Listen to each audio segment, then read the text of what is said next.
I love to ski. I've never been in a situation where I was really scared, but here is probably one of the worst situations I've been in. I came to an edge of a very steep slope and noticed an older man with his wife who just started going down to the right. He looked like a novice, and I decided that if I go down on another side fast enough I can overtake him. There was no one else except me, the other skier, and his wife who was standing on top. So I took the left turn and went down, gaining speed quickly. I made a large arc at a very high speed. I thought I was much lower than the other guy, but when I completed the arc, I realized he was in a few meters in front, going straight at me, standing on straight legs, and looking as if he saw me on a busy street. I made a quick 90 degrees turn down the slope, which saved us from a deadly collision because the guy passed behind me so close that he crossed the back of my skies and fell. I managed not to fall and continued down. I played with other people's lives. Jackson Hole, mid-February, myself and a group of great friends including roommates and one of my best friends since kindergarten were there on a 4-day trip. Now, these people all lived in and around Vail, Colorado at the time. Most of them were instructors. They were all excellent skiers and riders. Yet, there is something about Jackson that just rattles your cage. Picture this: a place that receives tons and tons of snowfall, has over 50% of the mountain classified as expert or above, is the steepest, average, resort in the United States, and is so tall it requires a huge tram to get you to the top. You load into this big red tram, and Magic Bus, by the Who over the loudspeakers just seems too perfect. The amount of stoke is enormous, and everyone has a shovel, pick, a veiling, and beacon. Except your friend. You have these pieces of equipment, these life-saving devices, because you live this shit. You love to ski more than almost anything. You have been making forays into the side country and backcountry in Silverton, Beaver Creek, Vail, Keystone, Copper, Breckenridge, Blackham, Kootenai heli skiing, and Ski Cooper cat skiing, as well as having been to Jackson side country once before. You know the secret stashes, they are all mapped out in your dreams. You know the risk, you know the rewards, and you take these people into the side country anyways. Among these expert skiers, somehow you are nominated leader. The last day of the trip, Jackson got pounded with snow. It was just perfect. Skiing inbounds was delightful. Corbett's couloir was soft. One local skidded 30 feet down the left side of Corbett's, his snowboard barely skittering the snow off the 80-degree angle as he gathered speed in a stomach-churning drop. He botched the landing, flipped face overboard end over and over, and came to rest. He got up, dusted himself off, and yelled up, "The snow is so soft. Drop it." So a few of us did. The snow was like Cool Whip with extra fluff. Right after lunch, we decided to head into the side country. Now, the place I was taking this group was not too terribly technical. After months of skiing with these people at Beaver Creek, and 3 days at Jackson, for ability increase, 3 days at Jackson is better than a year in Vail area, I decided they could handle it. Rock Springs, photo, is actually pretty mellow. The only danger to this group, I suspect, is avalanche. So here we are at the 2 of Rock Springs. Before entering the gate I give everyone the "look for your exits if there is an avalanche, ski quick between stopping points, always stop in a sheltered location off the fall line, watch your slough, and please turn around and meet us at the bottom if you are uncomfortable for any reason" speech. I ended with, "Anyone have a funny feeling about this?" Nope, everyone was stoked. We make a few turns, my trusted friend Jordan is in front, I am in back, everyone skis and boards flawlessly and finds really smart stopping points, we find untracked powder, and then I get uneasy. Why is this completely obvious powder stash also completely untracked? What do these other side country tracks know that I do not? At a pause above a funnel, I point us to a group of trees and a slight ridge that would protect us from an avalanche that is anything but major, protection from 2-foot slab avalanche or less in my estimation. The only problem is, I am keenly aware that we are cutting across the fall line, and across slope, and that I am the only one with an avalanche beacon, shovel, and probe.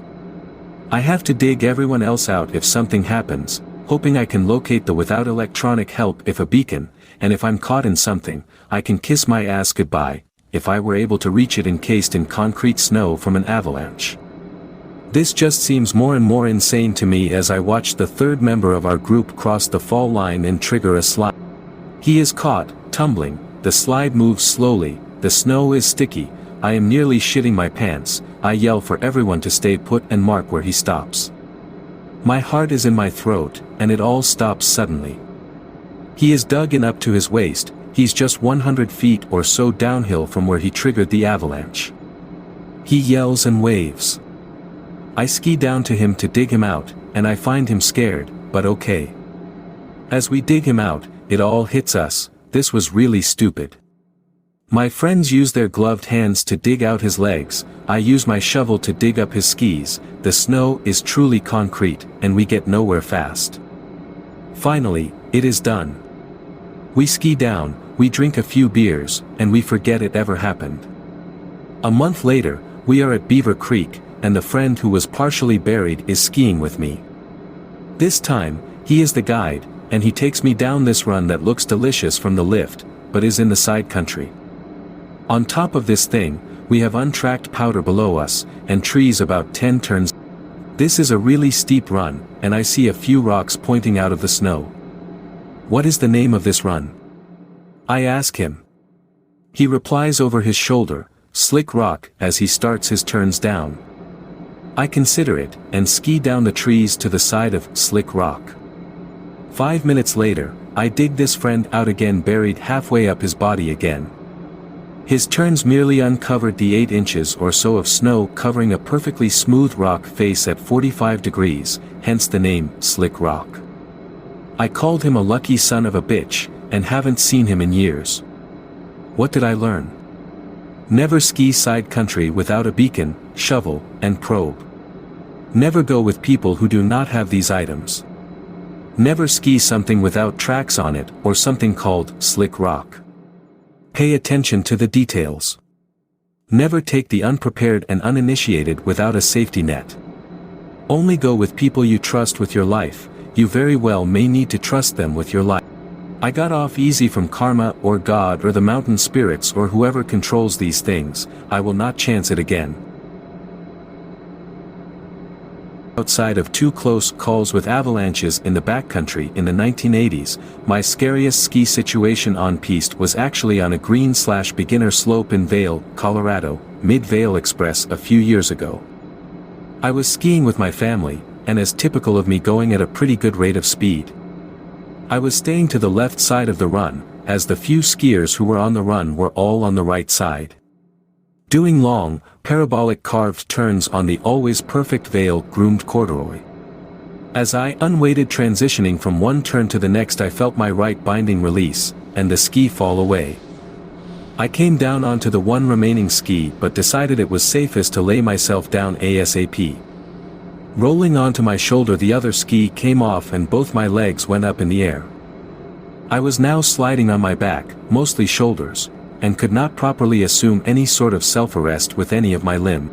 Just as I was sliding to a stop, with my heels now down on the snow, I felt myself go over an edge and suddenly drop. What happened was I went over the edge of the run and went head first, backwards, into a tree well. The tree was long dead, thankfully, and at least I wasn't being trapped by heavy, snow-covered green limbs. But typical of any tree well, once I landed in it, snow started falling down and covering my head as it was at the lowest point. I don't know how, but I managed to get myself righted. About this time I hear my sister calling me from above, "Are you okay?" I look up and realize 2 things. 1, I am in a very deep hole. 2, I missed going headfirst into the tree trunk by about 25 to 30 centimeters. One of my skis has followed me into the tree well, and I toss it up to my sister and start climbing out while she retrieves the other one left behind on the run. It is very difficult to climb out of the well.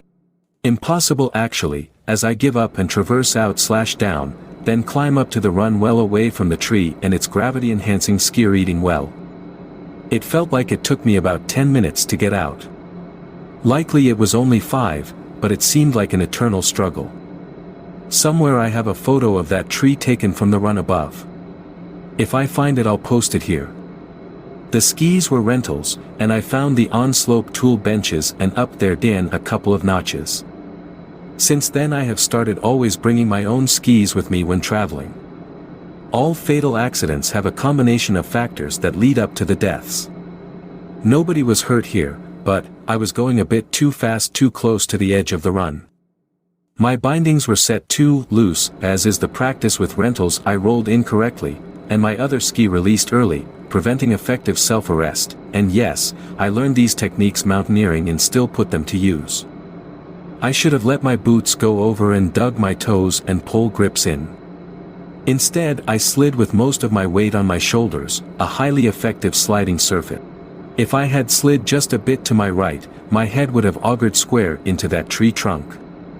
My helmet would have done me no good, as I likely would have broken my neck upon impact. If I had gone into that hole with my skis on, I doubt I could have righted myself at all. I only managed to escape serious injury or death literally by inches and some dumb luck. I still look at that tree with some respect as I ski by it years later. Plowing down a steep double blue, in icy conditions with no control, going fast and accelerating, headed straight for a thick stand of trees across the bottom. I was used to skiing in ideal conditions on the slopes of Mountain High, Big Bear, and Tahoe. This was my first time skiing in Park City. I was just reaching the skill level to tackle blues, and was eager to try to push myself in the morning while I was still fresh. So I decided to tackle a double blue on my first run of the day. What I didn't realize is that the rating system is calibrated differently in Park City and Colorado. A blue in California would be more like a double green in Park City. The double blue felt much more like a black. What's more, the slope was shaded and had frozen over with large patches of ice. Long story short, I lost control about 20 feet down the 500-foot slope, and my attempt to recover only made it worse. I fell backwards so that I was racing straight downhill on my ass, quickly gaining speed. In that position I had practically no control at all and no hope of recovery. So I did the next best thing.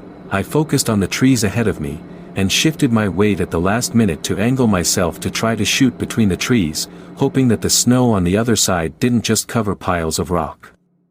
To my own surprise, it worked. I managed to shoot between two large trunks, just clipping the edge of the right trunk with a painful clash and sharp bang, before landing in an 8-foot deep snowbank on the other side. After crawling out of the hole and climbing painfully out, I, amazingly enough, managed to ski myself off the mountain with nothing more than mild hypothermia, from being buried completely in snow while trying to dig myself out for half an hour, and a very painful bruise. A year later, and a year better, I came back and conquered that run. I was skiing in very deep snow. We were skiing mid-calf to knee-deep in snow. It was exhilarating. Skiing deep powder is my favorite condition because you seemingly float and the sensation in turns is like flying. The hill was very steep, somewhere between 35 and 40 degrees. I went to stop next to my friend who had paused to rest. I pulled up just behind him and downhill. I went to set my downhill pole because the stop unbalanced me. But my downhill pole just kept going down. So, my body followed the pole. When I stopped, my feet were above my head and my pole still had not reached bottom. I estimate the depth of snow there to be 8 to 10 feet. I started to panic, thinking I could not breathe. But the snow was fresh. Slowly, I realized I could breathe in snow. But for the next hour, everything I did was with snow packed around my face. And upside down.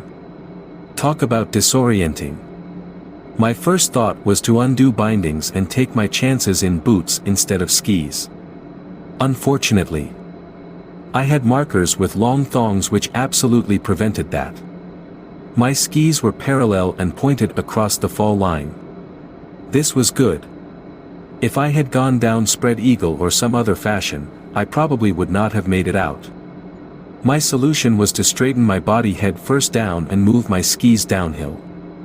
It took me an hour of maneuvering, sometimes 6 inches at a time, to get my skis to move downhill enough that I could get my body out. When I did come out, I was a good 20 feet downhill from where I first went in the snow. Hit the last run of the day at Squaw Valley, USA in Tahoe during some pretty crappy weather. Suddenly, right up top, the weather went from crappy to lethal and I could not see my hand in front of my face.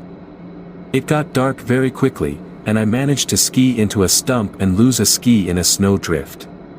The wind howled, ice lacerated my face, and powder built up quickly as I hunted around in the whiteness for my ski. After a while, I decided it was absolutely hopeless and I needed to try and find shelter. While trying to find somewhere to shield myself against the blizzard, in the deep, dull grayness of nightfall, with my rescue whistle going full blast, the most glorious thing I have ever seen appeared. A headlight. I couldn't hear what was coming due to the wind, but someone was there. I stood up into the blast, whistling as hard as I could, and I think the guy saw me as he was riding past a few feet away. My father had informed the patrol that I was up on the mountain and I had gone for the last run despite the weather. I am so glad I told him where I was going. I learned several things that day, clinging to the back of the snowmobile as we went for base camp at the top of the gondola. First of all, don't ski alone. Even if you absolutely have to, don't do it. If you ignore this and go anyway, make sure someone knows where you're going. This probably saved my life, and don't chance it with the weather. If it's bad, it's bad. Just get over it, go to the bar or jump in the hot tub and chill out. Tomorrow will be a nicer day. I also got a sweet ride down the mountain later that night in a pieced basher. Not quite worth nearly freezing to death for, but totally badass nonetheless.